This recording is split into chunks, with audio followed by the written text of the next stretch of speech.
Bonjour et bienvenue sur le plateau de la Space TV par WebAgri. On va parler de l'enseignement agricole, notamment je reçois un directeur de lycée, Monsieur Philippe Pinault, bonjour. Vous êtes directeur du lycée agricole privé de Les Vergers, donc à Dole de Bretagne. Alors expliquez-nous un peu, déjà décrivez-nous un peu votre lycée, combien d'élèves, quelle classe? Alors en fait, le lycée a accueilli cette année 710 élèves de la 4e au BTS, avec une formation notamment en apprentissage, en BTS Axe. L'essentiel des effectifs, ce sont des jeunes passionnés par l'agriculture, 2 tiers environ. Et pour le dernier tiers, donc, on a une partie de jeunes dans les formations services aux personnes et en vente, technicien conseil-vente. Alors vous êtes également membre du Conseil national pour l'enseignement agricole privé. Comment se porte aujourd'hui l'enseignement agricole ? Alors on va dire qu'il se porte plutôt bien.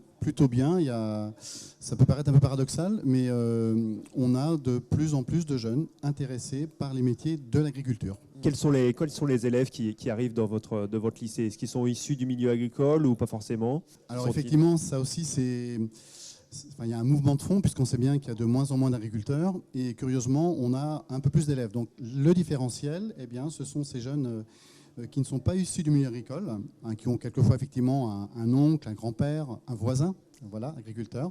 Et à cette rentrée-ci, par exemple, moi j'ai accueilli 52% de jeunes dont les parents ne sont pas agriculteurs. Donc c'est vrai que c'est nouveau, mais ça va en même temps s'accélérer, puisque numériquement, les agriculteurs sont moins nombreux. De plus en plus de filles aussi, peut-être? Alors, ça se féminise petit à petit. Oui, effectivement. Alors, peut-être plus sur les formations, on va dire, technologiques que professionnelles. Mais même en professionnel, on voit arriver des jeunes filles. Et c'est un plaisir aussi, effectivement, d'avoir des classes un peu plus mixtes qu'on a pu avoir autrefois. Alors ces élèves, ils viennent dans les classes des lycées agricoles parce qu'ils aiment l'agriculture. Qu'est-ce qu'ils deviennent après? Qu'est-ce qu'ils font? Alors qu'est-ce qu'ils font? C'est vrai qu'on va dire à 8-10 ans, la plupart d'entre eux vont s'installer. C'est-à-dire qu'ils ont cette petite graine dans eux là, depuis l'âge de 4 ou 5 ans. Ouais. Ils ont vu un tracteur, une vache, et ils se disent, moi demain je serai agriculteur. Et c'est vraiment quelque chose c'est une passion, une vraie passion. Et du coup, comment en tant que lycée agricole, on parvient à alimenter cette passion des élèves pour l'agriculture? Alors oui, en fait, c'est comment ne pas les décevoir, quoi. Oui, aussi, oui. Alors effectivement, donc, pour moi, il y a un point qui est essentiel, c'est déjà d'avoir des équipements qui vont permettre aux jeunes de progresser dans leurs apprentissages, voire effectivement de les découvrir, puisque certains jeunes ont une pratique limitée. Donc quand je dis ça, je pense notamment à l'exploitation pédagogique du lycée, qui a une surface et des productions intéressantes, de manière à ce que chaque jeune puisse effectivement, trouver chaussure à son pied. On a une partie en agriculture biologique, une partie en agriculture raisonnée. Et là, effectivement, nous, on fait la promotion des agricultures. Voilà. Et au lycée des Vergers, alors qu'est-ce qu'on peut apprendre? Sur quel type d'animaux on peut travailler? Alors donc, on peut travailler évidemment sur l'atelier laitier, parce que voilà, le lait en Ille-et-Vilaine et en Bretagne, globalement, c'est quand même la production principale. Donc, il y a des tas de travaux pratiques qui se font autour des ateliers laitiers. On peut aussi travailler autour... transformation également alors, du lait. Transformation également, depuis 3 ans maintenant. Juste avant le Covid, en fait, on a lancé cette production de transformation. Et aujourd'hui, on transforme l'équivalent de 60 000 litres de lait, ce qui est pas mal, puisque alors sur un total de 800 000 litres, vous me direz, ça fait pas beaucoup, mais c'est un bon début. Et donc, ça conduit aussi en notoriété, en fierté des jeunes. Voilà, quand les jeunes achètent et retrouvent les yaourts de la ferme, comme ils disent chez les commerçants, c'est aussi un certain plaisir, quoi. D'autres productions au lycée des Vergers? Alors, une production qui est assez originale, puisqu'en fait, on a également un atelier de buffles. Buffles d'Asie, en fait, que nous conduisons en production à viande, comme des vaches allaitantes, en fait. Donc, on a une quarantaine d'animaux. Et donc, on en commercialise entre 8 et 10 tous les ans. Donc, ça, c'est vrai que c'est un troupeau assez original qui, renforce un peu la biodiversité, si on peut le dire comme ça. Et puis, qui est très robuste, qui nous sert de deuxième pâture, si je puis dire. Et une production aussi en agriculture biologique? Oui, tout à fait. On a depuis 2000, en fait, on produit du porc, du porc bio, avec RK Bio entre autres. Donc on achète les petits porcelets à l'extérieur, puisque on ne vend que 700 porcs.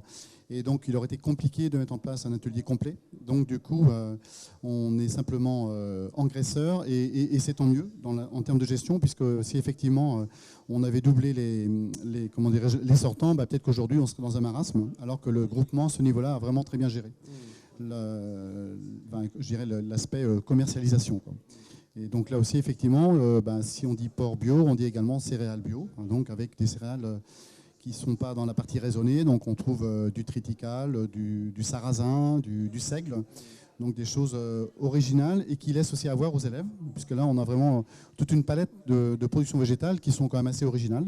Et puis après, comme je le disais tout à l'heure, chaque jeune fait son choix. Voilà, il pèse le pour, il pèse le contre, et il conduira son projet. D'avoir une vraie ferme dans un lycée agricole, ça permet aussi d'expérimenter, de faire des TP, de se faire la main. Oui, effectivement, c'est quand même l'occasion de mettre en œuvre des essais. Des essais. Alors, par exemple, on fait des essais sur le travail du sol, entre le labour, le TCS, etc. Donc ça permet aux jeunes de voir un petit peu ce qui se passe dans la vie du sol. On va compter les lombrics, on va faire des calculs de rendement au mètre linéaire, etc., etc. Donc c'est vrai que c'est par l'exemple aussi qu'on permet à nos jeunes peut-être parfois de casser aussi des idées reçues. On dirait, mais hormis le labour au point de salut, c'est pas forcément vrai, tout le temps, tout du moins. Et au moins, c'est par l'expérience qu'on fait aussi avancer les choses, quoi. Celles et ceux qui sont un peu au cœur de l'activité de l'enseignement agricole, c'est les enseignants justement. Donc eux, il faut qu'ils soient impliqués, qu'ils aient cette perception du monde professionnel. Ouais. Alors oui, pour moi, c'est même pas négociable en fait. Il faut que nous puissions trouver effectivement des enseignants. Alors c'est vrai que c'est complexe d'être un enseignant dans un lycée agricole, parce que il faut connaître le milieu, il faut connaître la matière, il faut être pédagogue. Donc c'est pas forcément simple, et je puis vous dire que dans l'instant, c'est assez compliqué de trouver. Il y a des difficultés à recruter, oui. Oui, tout à fait. Des zootechniciens, des gens dans le domaine du machinisme. Mais en même temps, il nous faut trouver des ressources, parce que ce sont eux qui forment les jeunes. Et si on veut avoir des jeunes bien formés, il nous faudra aussi des enseignants bien formés et engagés aussi. Une des spécificités de l'enseignement agricole par rapport à un lycée général, on va dire, c'est aussi d'être peut-être parfois un peu plus souple sur le choix des programmes que peuvent faire les enseignants. Oui, alors évidemment, on a un référentiel national où là, évidemment, tout le monde doit exécuter le référentiel indiqué, mais on a effectivement une forme de liberté pédagogique où on peut effectivement écrire des modules qui seront spécifiques à l'établissement. Ce qu'on appelle des modules d'initiative locale ou des enseignements à l'initiative de l'établissement. Ces modules-là ont pour objectif de colorer un peu l'établissement sur soit des secteurs d'activité, soit effectivement sur des choses un peu plus générales. Par exemple, je pense à un particulier en BTS où effectivement on a un 1000 théâtre, on a un 1000 sur tout ce qui est de la photographie, par exemple. C'est-à-dire qu'on peut être dans un lycée agricole et avoir une ouverture vers des choses plus artistiques ou plus... Exactement. Et quand vous dites ça, je pense notamment à une matière qui est géniale dans l'enseignement agricole. Elle n'existe que dans l'enseignement agricole. C'est donc l'éducation socio-culturelle. Oui. Et ça, c'est vraiment quelque chose de très, très intéressant pour nos jeunes. On voit aussi apparaître là, depuis ces dernières années un fort engouement pour l'apprentissage justement, pour à la fois être en cours et être en exploitation. C'est quelque chose que vous avez fait et vous voyez cet engouement ? Oui, si je me place au niveau du réseau, effectivement, le nombre d'apprentis a plus que doublé ou triplé ou quadruplé. Donc ça veut dire qu'il y a effectivement un réel engouement pour ça. Et donc c'est tant mieux, parce que c'est aussi en faisant qu'on apprend. Je crois que toutes les formules ont un intérêt. Après, effectivement, il y a peut-être quelque part aussi un un phénomène d'aubaine un peu, parce qu'effectivement, les entreprises sont fortement encouragées à prendre des apprentis et c'est très bien. Mais il faut quand même rappeler que chacun doit être dans son rôle. Le maître d'apprentissage est un apprenant.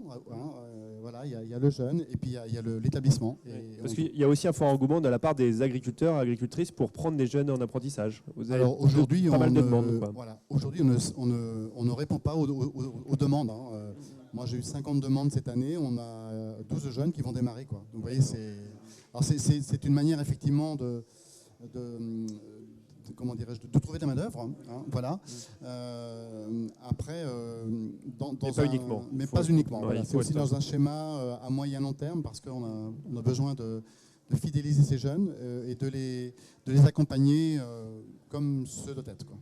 Eh bien, merci Philippe Pinault. Et puis, je vous invite à aller aux portes ouvertes des lycées agricoles auprès de chez vous pour découvrir l'enseignement agricole.